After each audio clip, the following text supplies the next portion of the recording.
Welcome back to IGN Live at E3 2019. We all have to wait until next April to properly dive into the world of CyberPunk 2077. But in the meantime, here is the next best thing, a guided tour of the latest E3 trailer from one of the people making the game. I'm joined right now by Pavel Sasko from CD Projekt Red. He is the lead quest designer. And then there's Tom Marks, who got to see the demo at E3, which I haven't seen yet because I've been sitting on this stage.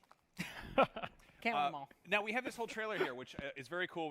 There's obviously a lot to unpack. You make very dense, kind of intricate trailers, and I figured you could kind of show us through it and point out some stuff we might. I'd love to. I mean, there's so much stuff to unpack, so we can get right through it. I mean, I can talk about it about 4 hours, so let's Cool. just unleash me. So, all right. So I think we should have this any second. Here we go. We are in Night City. Can you tell us a bit about sort of the different districts of Night City? Oh man, so in the game we have 8 different districts, and the player will be able to visit all of them. They are like they're completely different. Like there are districts like you could have seen in the previous demo, Watson, which is like almost the poorest district in the whole city. But there is, for instance, the Corpo Plaza. That's the district where the nuke struck in 2020. So this is Mike Pondsmith, who's to be blamed for that. And that part has been rebuilt like greatly. And there are like those gigantic buildings, created by corporations. Those are like sculptures, showing their power almost, and you have an absolutely different atmosphere there than in Watson, for instance, right? In a demo that Tom has shown, you can see another one, right? That was a Pacifica. Yeah, we saw Pacifica in the gameplay demo that almost felt like a really run-down boardwalk area, from obviously very futuristic, and like there was like a ruined Ferris wheel, and it was pretty crazy. Okay, so what's up with the No-Tell Motel? Tell me about the significance. Oh yeah, I mean, Notel Motel is a very specific place. So in the world of Cyberpunk, if you want to have a shady deal,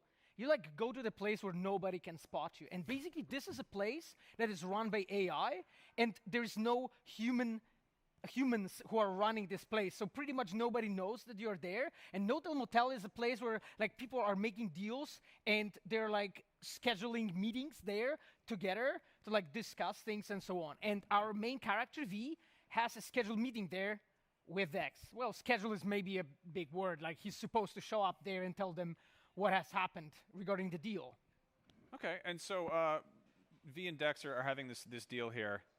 We saw Dex previously. Can we talk about this guy? Do we know, is this his bodyguard? Yeah, this is one of the bodyguards. Like, I mean, he's heavily augmented. You can see basically the cyberware that he has in his neck. It's a reflex booster, and also something that strengthens his his core of his spine. Okay, I like that. Like the cyberpunk sort of technology does a really good job of kind of supporting a lot of video game systems we've gotten very used to. Yeah. We always make sure that everything is like ingrained. Like so. As in the previous demo, we have shown that when you had Kiroshi optics installed, you get the scanner, then you get the weapon grip installed, you get the the weapon counter. So all of that is always like we try to find the spots and places. Now here we've got V has this chip. Oh yeah.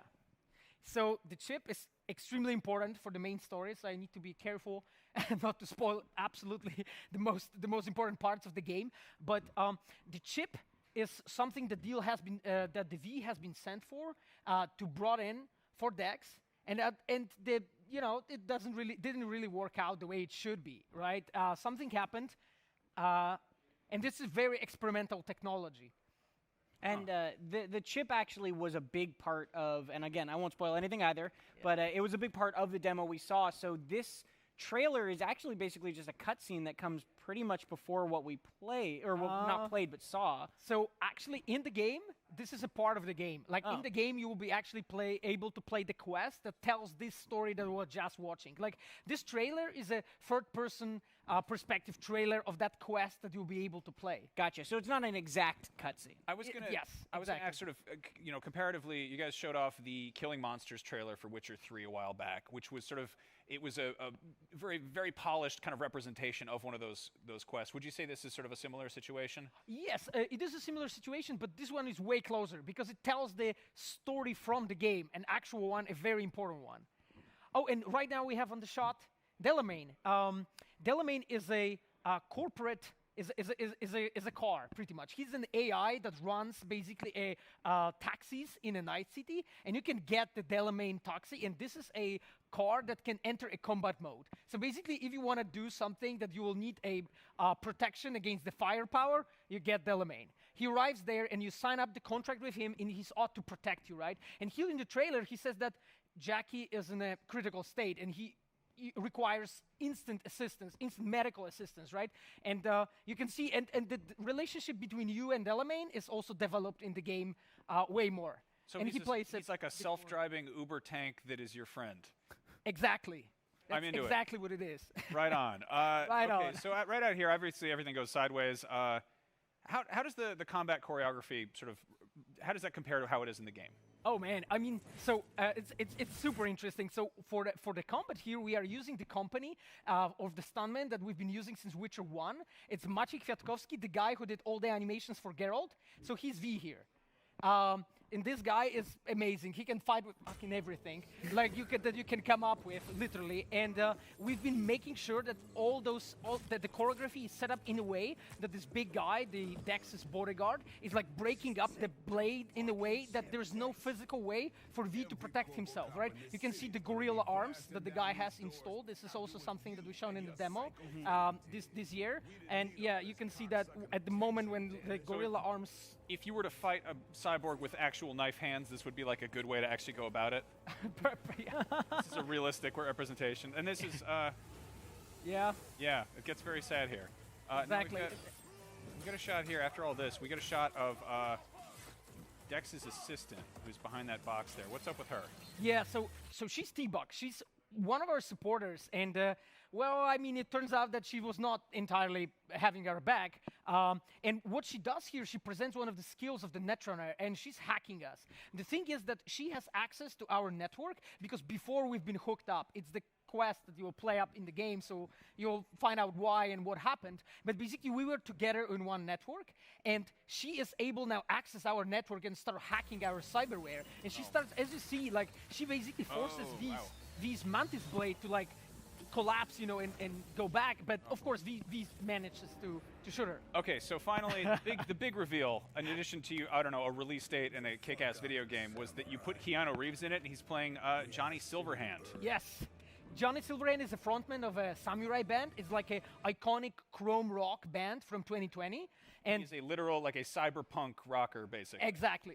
He's presenting a class of a rocker boy in the game. And Johnny Silverhand is an extremely important character in the game. He's like a primary character. Tom already saw the way he's like sort of utilized in the game, you know, what his role is. But it starts off very early in the game, and it's developed throughout the whole game. And depending on your choices and what you do and so on, you will forge your relationship with him. And thing is, he's not always a nice guy. He has his own agenda, and you will have to be on the look for it. Hold on. You're telling me that Keanu Reeves is not always a nice guy? I don't know how realistic this game is. It's Cyberpunk. This seems, I don't know. You guys obviously watch Johnny Mnemonic, though. You got somebody with a chip in his head, and Keanu Reeves is running around. Exactly. I'm into it. Yeah. I have one final question. The original Cyberpunk pen and paper game, first edition, is called 2013. That is the year that you revealed that first trailer. Cyberpunk second edition is called Cyberpunk 2020. Cyberpunk 2077 is coming out in 2020. Have you guys known you were launching in 2020 for this long? Was that intentional? Did you do that? Was that? Well, we do most of the things intentional. I would say like that. Oh, man. Well, it's a great mystery. Cyberpunk 2077 is coming to PC, Xbox One, and PS4 on March 16th, 2020. Finally! Now, as much as it pains me to stop talking about Cyberpunk, we are on a tight schedule. Brian, what's up next?